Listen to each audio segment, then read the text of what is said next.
friends, hello, welcome back. Hope everyone's having a lovely day. So, Wayne Gretzky, this boy right here, Mr. Wayne Gretzky. Well, I think he likes to be called a man. At this stage in juncture of his career, an old man. He is only, well, actually, bring it up. He's probably only about 67, 68. Oh, he's 27 in the game. Let's go. And that's going to work. Apparently, there's an age limit. Wayne Gretzky. The man, the myth, the legend is widely looked at as the greatest hockey player of all time. The question is, would he be the greatest hockey player of all time in today's NHL? The guy that is given, look at that, 99, 99, 99, 99, as deservedly so.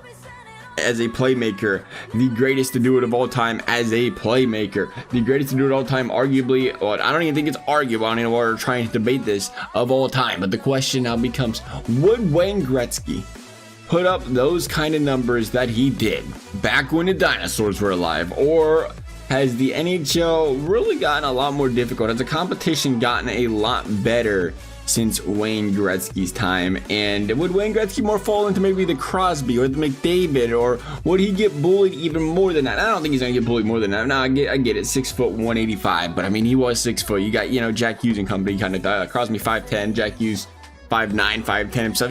There's great talented players at his size. Even, I mean, if you think about it, even back then, it was more of a hitting kind of players, which may have made it a little bit easier. The sport does play faster now than it did then. But I was, a couple things for me when it comes to the generational stuff. I don't like to compare anybody, generation to generation. You can't compare Crosby to McDavid because the sport changes so much. Even just like I said, even in the past 10 years, they come up with rules that have had changes. They're drafting some more speed. Back in the day, there's just different rules that put you in play. That's why scoring's up now.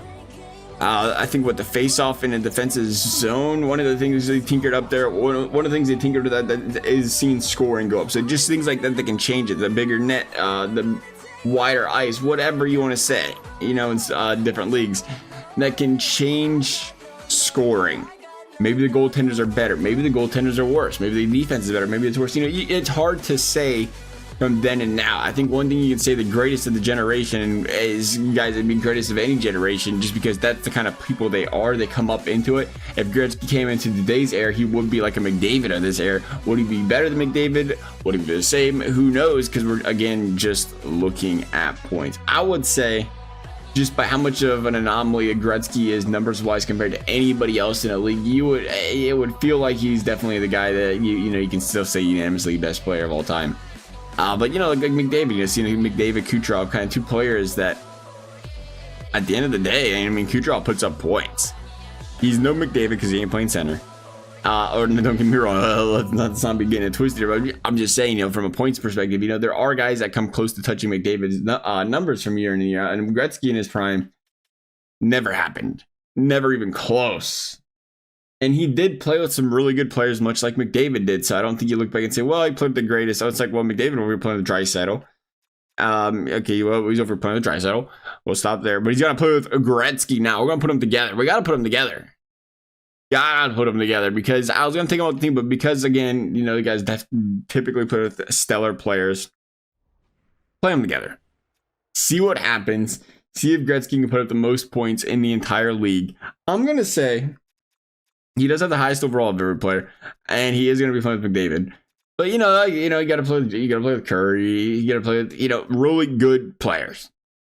So that's not going to be anything different. The question is he going to get to play with any defense this time around? Right now, Edmonton's going to start the season 3-3, and Gretzky is going to end up. Hey, could you imagine trying to afford that? First of all, what kind of contracts you think they'd be sitting on if they had Gretzky, McDavid, Draisaitl? They ain't going to do defense.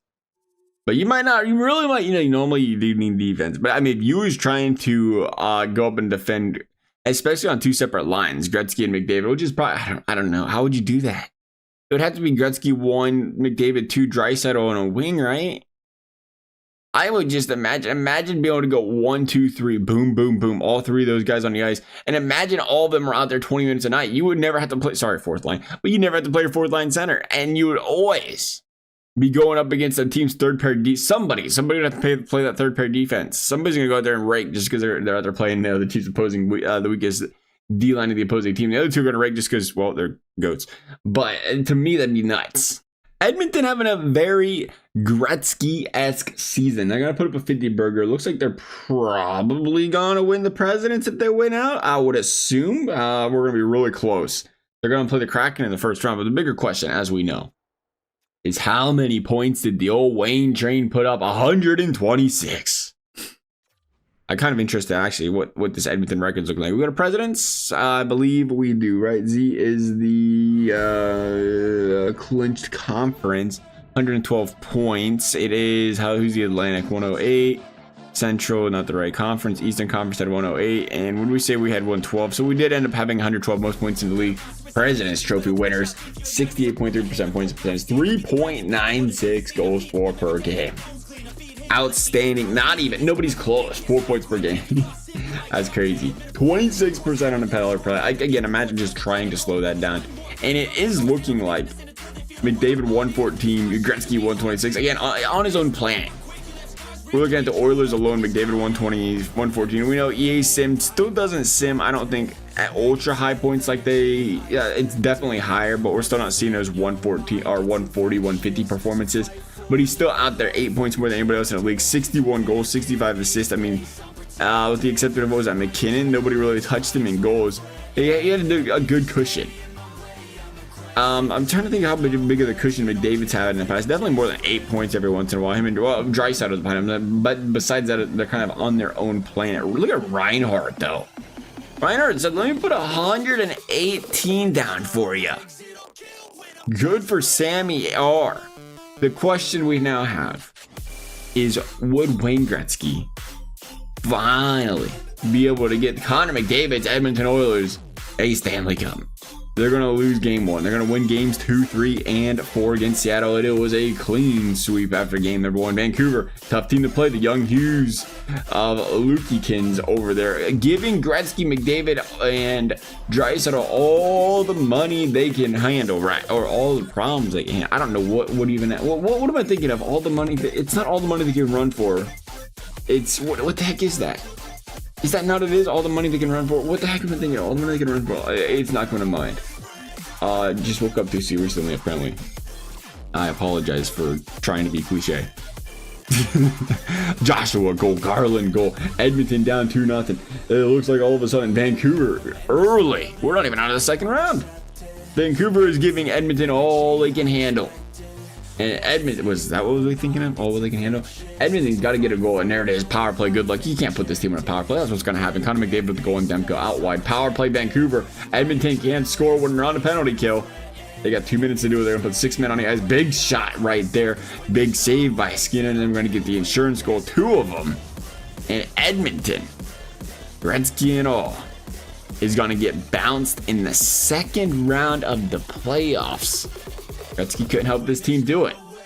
Gretzky's got some championships to his name, apparently. In this day and age, that would be something to debate.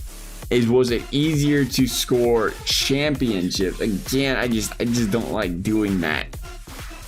Because different areas, but you always wonder, with more teams, less teams, is the depth there? And that's always the big question. Vancouver gonna win the Stanley Cup. But overall, that's always just been my thing. I don't like doing the eras thing just because different rules, different size players, different people. You know, you're coming up in your generation and being the goat of your generation. That's just the way I've always looked at it. You know, you do the same thing with football. It's like, well, yeah, you know, of course this guy's a passing leader like this. Now they ran the football 70% of the time back in the day. They don't play like that anymore. Maybe a quarterback back in the day, if they had that opportunity, would have played like that, but they just didn't.